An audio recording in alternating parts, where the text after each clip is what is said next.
साथियों नमस्कार, मैं राकेश कुमार और आप देख रहे हैं आपका अपना चैनल आर के मोटिवेशन स्टोरी। आज आपको लेकर चलते हैं रतन टाटा जी की बायोग्राफी की ओर। एक इंटरव्यू में सबसे पूछा गया कि आप BMW कितने समय में खरीद सकते हैं। मैं बात को आगे बढ़ाऊं इसके पहले आप भी अपने हिसाब से सोच लो कि आप BMW कितने समय में खरीद सकते हैं। तो इस इंटरव्यू के अंदर रतन टाटा जी भी बैठे हुए थे।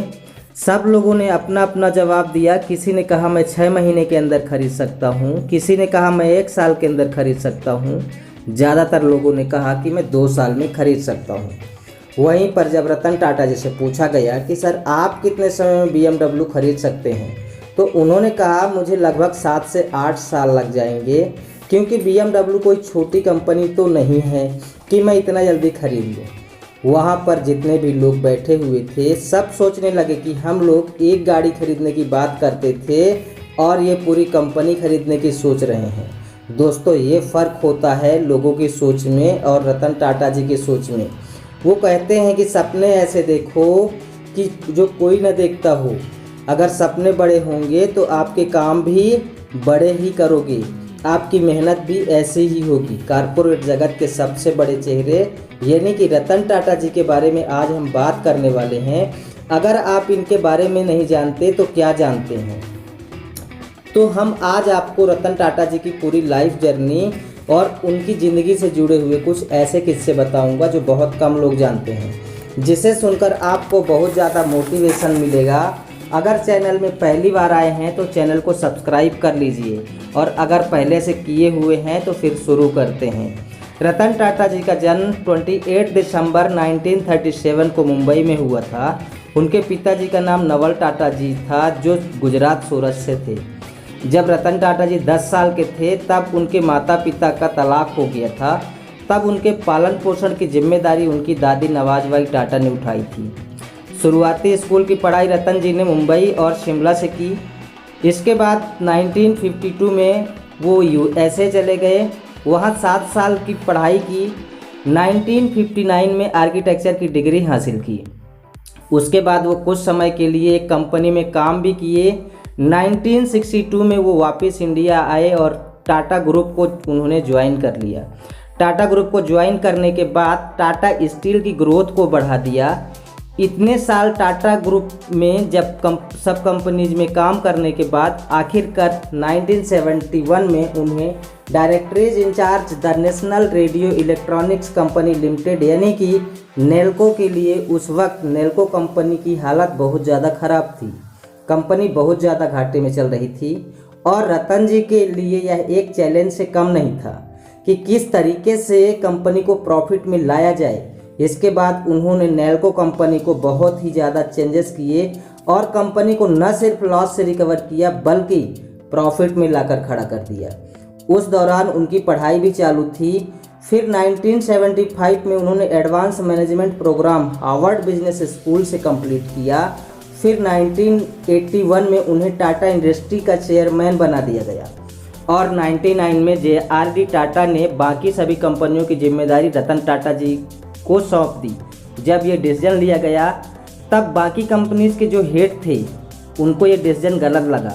सब ने बोला कि रतन जी को अभी इतना एक्सपीरियंस नहीं है कि उनके ऊपर इतनी बड़ी जिम्मेदारी सौंपी जाए। रतन जी ने पहले तो काफ़ी सारे स्टाफ को बदल दिया था उस वक्त, क्योंकि उनकी रिटायरमेंट की एज हो गई थी। इनोवेशन को उन्होंने फर्स्ट प्रायोरिटी दी, जन टैलेंट स्टाफ को रखा गया। इसका परिणाम ये हुआ कि टाटा ग्रुप ने काफ़ी ऊंचाइयों को छुआ, जिसकी कल्पना भी करना उस टाइम पे नामुमकिन था। उनके बिजनेस आइडिया की वजह से टाटा ग्रुप ने बहुत सारे क्षेत्रों के अंदर अपने प्रोजेक्टों को सफल तरीके से संपन्न किया, और देश में ही नहीं अब्रॉड में भी अपना नाम कमाया। उसके बाद रतन टाटा जी की ज़िंदगी में बहुत बड़ा डाउनफॉल आया, बहुत बदलाव आया। जब उनकी कंपनी घाटे में चल रही थी, और अगर उनकी ये कहानी कवर नहीं की तो उनकी बायोग्राफी अधूरी रह जाएगी। ध्यान से सुनना, रतन टाटा जी अपनी कंपनी को फोर्ड को बेचने के लिए USA गए, अमेरिका गए सन 1999 में। तब फोर्ड्स मोटर ने उनसे कहा कि चलो ठीक है, हम आपके ऊपर एक एहसान कर देते हैं, आपकी कंपनी को खरीद कर यह बात रतन जी के दिल पर लग गई और रतन जी ने बिना डील किए वापस इंडिया आ गए और फोर्ड्स मोटर को सबक सिखाने का फैसला कर लिया। फिर क्या, उन्होंने टाटा मोटर्स को टॉप टू बॉटम बहुत ज़्यादा चेंजेस किया, खुद भी बहुत ज़्यादा मेहनत करते थे और अपने एम्प्लॉयज़ को मोटिवेट करते थे ज़्यादा मेहनत करने के लिए, और टाटा मोटर्स को प्रॉफिट में लाकर खड़ा कर दिया। और 2008 में तो हालात ही पलट चुके थे। फोर्ड्स मोटर की 2 car Jaguar and land rover घाटे में जा रही थी। तब रतन टाटा जी ने उन्हें खरीद लिया। तब फोर्ड्स कंपनी ने कहा कि आप हमारे साथ ये डील करके हम पर एहसान कर रहे हैं रतन जी। 2008 में रतन जी को पद्म विभूषण अवार्ड मिला गवर्नमेंट ऑफ इंडिया की तरफ से। हिंदुस्तान के साथ साथ बाहर के देशों की बहुत सारी यूनिवर्सिटीज़ ने उनको ऑनर्स ऑफ द ग्रेड की डिग्री दी हुई है। 28 दिसंबर 2012 को रतन जी ने रिटायरमेंट ले लिया था, फिर भी वो रोज़ ऑफिस जाते हैं और काम भी करते हैं।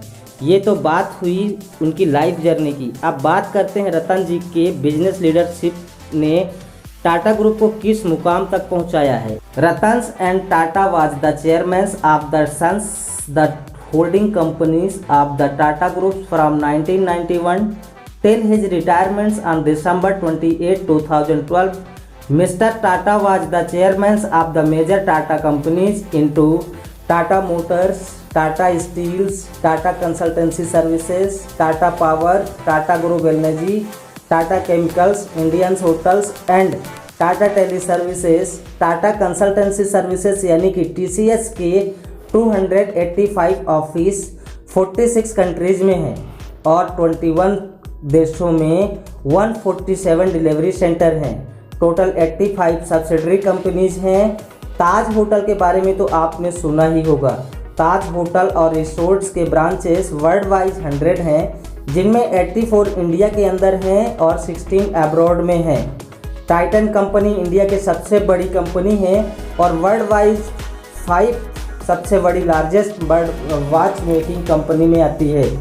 और टेडली टी भी वर्ल्ड में 40 कंट्रीज में सेल होती है और ये सेकंड लार्जेस्ट मैन्युफैक्चरर और डिस्ट्रीब्यूटर्स है चाय के। टाटा ग्रुप का एक शेयर टाटा ट्रस्ट में भी जाता है। टाटा ग्रुप में 7,22,281 एम्प्लॉयज़ हैं, उनमें से 4,46,675 तो सिर्फ टीसीएस ग्रुप में हैं और उनमें से भी 36.2% तो सिर्फ महिलाएं हैं।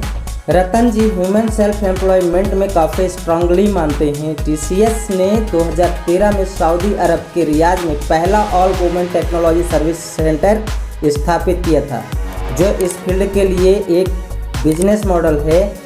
आज ये 1000 से भी ज़्यादा महिलाओं तक पहुंच गया है और इनमें 85% सैलरीज औरत की पेशेवर महिला शामिल हैं, जो वैश्विक बिजनेस और आईटी सेवाएं देती हैं। यहाँ वॉचमैन से लेकर हर एम्प्लॉय वुमेन है। रतन टाटा के इस इनिशिएटिव की तारीफ सऊदी अरब के राजा ने भी की और हमारे देश के प्रधानमंत्री श्री नरेंद्र मोदी जी भी की है।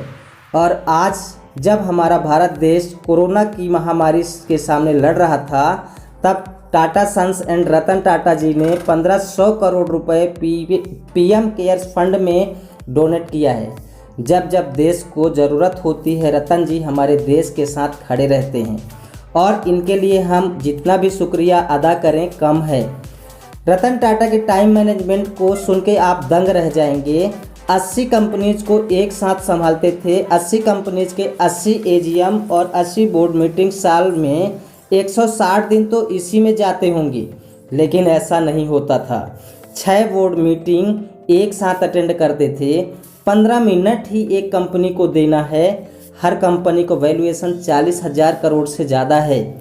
उनकी बोर्ड मीटिंग, एनुअल मीटिंग का डिसीजन लेने के लिए 15 मिनट के अंदर इंसान कितना दिमाग लगाता होगा। पहले तीन मिनट के अंदर उस पर्टिकुलर कंपनी का पर्सनल आईएएस सेक्रेटरी पूरा ब्रीज देता है कि सर आपके आने से पहले हमने इतना डिस्कशन कर लिया है। इसके बाद रतन टाटा क्वेश्चन पूछते हैं। 10 सेकंड का उनका सवाल होता है, सामने वाले को 20 सेकंड के अंदर जवाब देना होता है। उसके बाद वो अपना आइडिया शेयर करते हैं 15 मिनट के बाद तुरंत वो जगह छोड़ के दूसरे रूम में चले जाते हैं जहाँ पर दूसरी कंपनी की मीटिंग चल रही है, जिसका सेक्टर बिल्कुल ही अलग है। वहाँ पर सेम प्रोसेस। रतन जी 15 मिनट के अंदर किस तरीके से इतना सब कुछ हैंडल करते होंगे, इतना सोचते होंगे, इतने डिसीजन लेते होंगे। गाड़ी में सफ़र करते समय वो कंपनी के एजेंडा फाइल को पढ़ लिया करते थे। एक बार नज़र डालने के बाद कभी भी उनको मीटिंग में उस फाइल की ज़रूरत नहीं पड़ती थी। ऊपर से वो बोर्ड मेंबर्स को याद दिलाते रहते थे कि ये एजेंडा अभी बाकी है। इस तरीके से करते हैं रतन टाटा जी अपने टाइम को मैनेजमेंट। तो ये थी आज की बातें रतन जी की लाइफ से। आज आप इस लाइफ मैनेजमेंट रतन टाटा जी की बायोग्राफी से क्या सीखे और आपकी ज़िंदगी में क्या अप्लाई करने वाले हैं, कमेंट्स करके ज़रूर बताना हमें आपके कमेंट्स का इंतज़ार रहेगा। अगर आप इस वीडियो को फेसबुक या इंस्टाग्राम में देख रहे हैं तो फॉलो और लाइक कर दीजिए। यूट्यूब में देख रहे हैं तो चैनल को सब्सक्राइब कर दीजिए। मैं बहुत जल्द मिलता हूं एक नए वीडियो के साथ, एक नए सब्जेक्ट के साथ। तब तक के लिए जय हिंद, वंदे मातरम।